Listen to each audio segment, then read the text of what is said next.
Second episode of the podcast. I'm Luke. I'm John, a.k.a. Memosaurus. I'm Josiah. I'm Eric. Yeah, okay, so the lock-in. The placing was Josiah's Drama Club, and then the Oofus.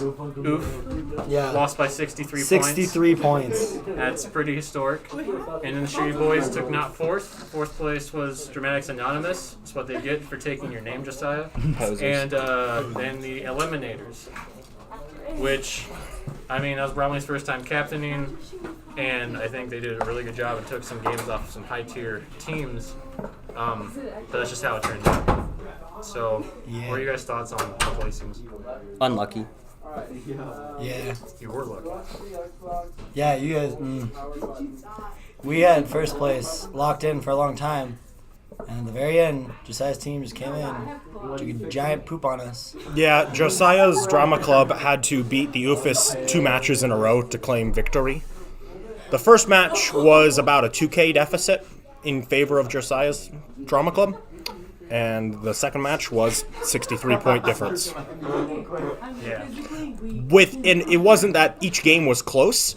Both games by themselves had an 18K difference. Just combined, it added up to 63. Yeah. So it was very one-sided for both of the games. Just Josiah's Drama Club game was a little more one-sided, just a little bit. Mm-hmm. Makes me upset. Yeah. We all know. I mean, if the Oofus wasn't cheating so much. What are you talking about? Yes. You guys did have 2 penalties. 3 on penalties each that game. match. Yeah, okay, 3. Kyle had 2 the first game, Trinity had 1 the second. I keep thinking about how I literally decided it because I was right there as Trinity kind of came around, did this. If she knew a little better, she would have just moved her feet a little more and had a legal shot. But she just stuck her phaser around the wall and got Caleb, and I had to get her for it. Yeah, I did that like not even a month ago. In front of Josiah and Caleb. Nerd. Luke did it tonight. That's not tournament, doesn't count. Yeah, but I don't care. He got down for it anyway. I didn't even tag Yeah, him. you did. You totally got me. Dude. What? Oh, my God. You guys traded. You just had 1 armor left. Power of Gen 8, soon we won't need blind fire rules. You can shoot through walls. What are walls anyway? Yeah, let's just all stand at our start point, fire through walls. That'll be much more fun. Strategy. The person who can kneel the lowest. Yeah. That's literal. It's Battleship with a laser tag. Nuke activated. Okay, so Eric, what surprised you about the tournament? Overall, I think the matchmaking system, if you look at it from a 1-to-1, it was off a lot of the time. But when I started looking at it as the combined score of the 2-3 shots versus the combined score of the 2-3 shots, it became a lot more even. Mm-hmm. Like, for example, the one that looked really skewed was like my 13K commander game. Liz and I scored a combined 16, and so did Troy and Emily that game. Yeah, I noticed that sometimes they'll put like the better heavy versus the better commander, and then the lower heavy versus the lower commander. So even when it looked skewed 1-to-1, it was still fairly even a lot of the time. I mean, sometimes we had the ones where it was like, what are you doing there, computer? But that happens.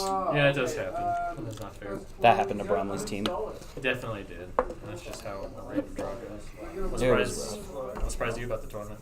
Was really surprised at how well a lot of teams held together, I guess, given how late the tournament was going and how long the games were.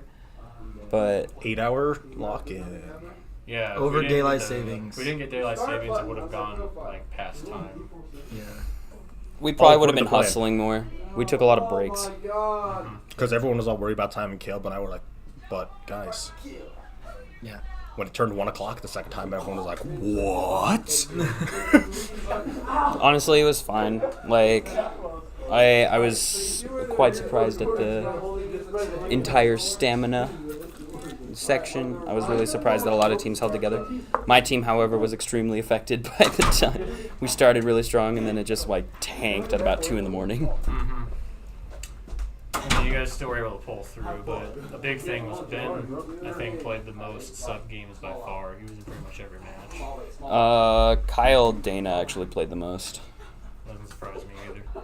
I looked at the stats afterwards. I saw he played like 34 games, which is like the 6th higher than the second place person, but that might be including all the season games.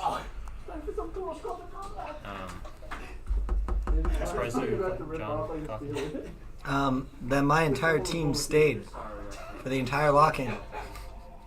That It was As- awesome. as a All joke- 6 players. As I joke, I made to a couple of my friends as we were going through a couple of the Space Marines as we were going through this. I was like, it was interesting to think about the endurance and stamina of each team and how that's going to go for people who hadn't played in tournaments before. But I was worried about for a couple teams about mental stamina and not tilting, which it did kind of get.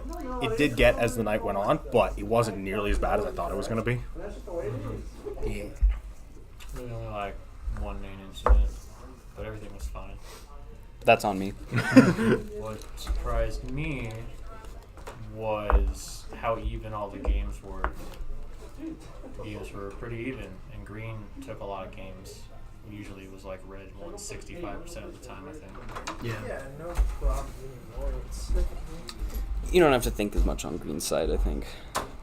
It's more like red can go for a quick push down and start some momentum, but green usually has to just like hold it for the first 3 minutes, and then they can start getting more points.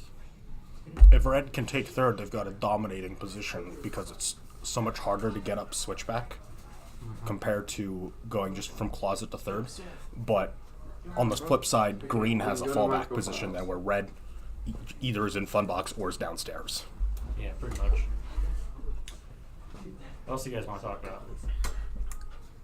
I should have gotten the big dump trophy if stats counted after the Oh, I know. after the finals. If I had played a few less resupplies, you wouldn't have. I played resupplies too. I played like 3 or 4 minute games. I played 2 total 3-hit games. While we're all waving our dicks around, if you only count the finals, if you only count the tournament lock-in, I was the overall MVP. True.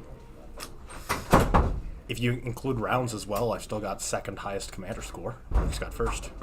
Motherfucker. Yeah, I beat John by 20 points.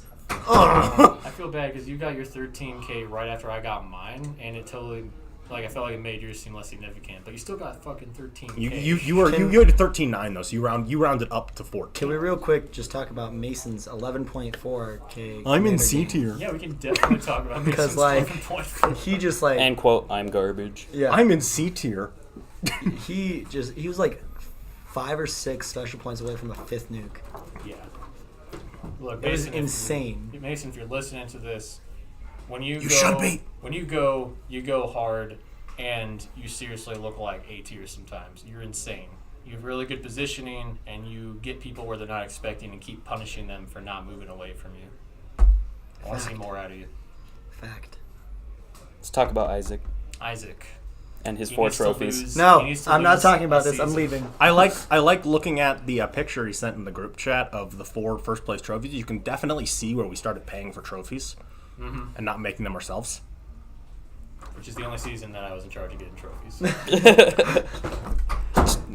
It would have been a great trophy if I was able to drink out of it without like poisoning myself. You cannot drink out of it without poisoning. I Should have noticed. painted on the Don't outside. do it. It felt like the right mood at the time. Kind of like homemade. I still have it. Oh, I mean, I still have it. Yeah. I just want to be able to drink out of it. Yeah. Wait, Eric, you were on that team? Yeah. No, I didn't take first. I was MVP medic. Oh. Wait, what was first season team? What was my first season? Joe. Yeah, you, Oh. Joe, and Myself. Josiah, Oh. all just like ramrodded And being enraged. the Morgan team, Morgan and Caleb. Yeah. Beatable. And then Womped. And you were one. Rip Womp. Yeah. My bad. Yeah. Yeah, let's generally talk about seasons going forward and like how those last 4 felt and like how it changed, what we'll probably be thinking in the future. I think this next season we should definitely do a. I mean, it's hard to say a competitive season again, but something that I think would be fun as well is. I liked this random draw, a kind of random draw season. I think we should do a true random draw with teams being drawn that way too, because that would be interesting. But then do kind of like how the Detroit random draw went with the chips, because then you don't have it's the number 1, it's first slot commander against 4th slot commander. It's the ones have the. Here, let me put it this way: do it like the Detroit one, where each player at the start of the game took a chip, but then have the ones, say Josiah and Luke, like using the teams from last season, you both would pick, one of you, the ref would pick a chip, and you both are that position. That's what I was trying to suggest to them when they were trying to do the random draw this time, and they were like, Yeah. "No, It was. gotta learn." I know what you were trying to say. It was weird. It's weird to try and say.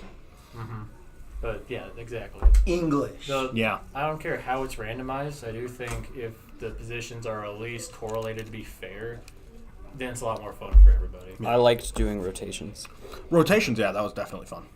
I was talking to Nick and Logan about like how new players can be more enticed to get into the sport, and he kind of brought up a good point that going 0 to 100 is really difficult for new players. Yeah. When you come in and they're trying to have like more a social, casual environment. Yeah. But then there's maybe like 10 of us who are playing really hardcore, getting upset after games, screaming in the middle of games. And Yeah. any level of thing that comes with playing competitive, it's a real turnoff for new players. And he said there needs to be more like stages. You get like into a really social season, then you go a little harder and you start playing bigger roles, and then you go to a tournament maybe. And whatever happens next season, I think we really need to focus on being more like new friendly. Even though this was our most newbie friendly season, we need to go even further, I think. We should really just get a second day for a season. I would love that. If we just have a separate day for competitive games, then you can have a competitive like environment and also have a social environment outside of that. Yeah, I wish.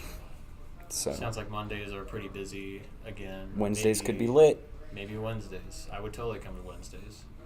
But we gotta talk to Jeff about that. Yeah. Yeah. Yeah. Why everyone don't talk at once? Well, we only have like a minute left before the next game. Maybe Oh. we'll wrap up pretty soon.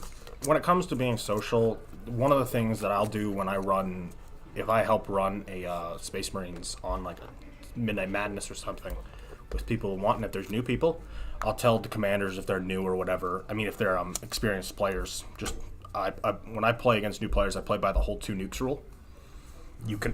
Once you have 2 nukes stored up, you're not allowed to ever drop below that. So I can only drop my first nuke when I get my 3rd, which makes it a lot slower. I mean, I don't play fast anyway, so So you can only drop really a maximum of you can realist. I mean, even if you're going hard against new players, you can only drop 3 in a game. But Makes sense. All right, well, we're going to wrap that up here. Those All are our right. thoughts. My wrap-up thought is Isaac has a 100% win rate in the seasons and is the best player at the site. Thanks, you okay, all. not 100% win rate, Yeah, he does. a 100% seasonal win rate. Yeah. That's why he's the best player. That's all I'm saying. Let's look at the penalties, though.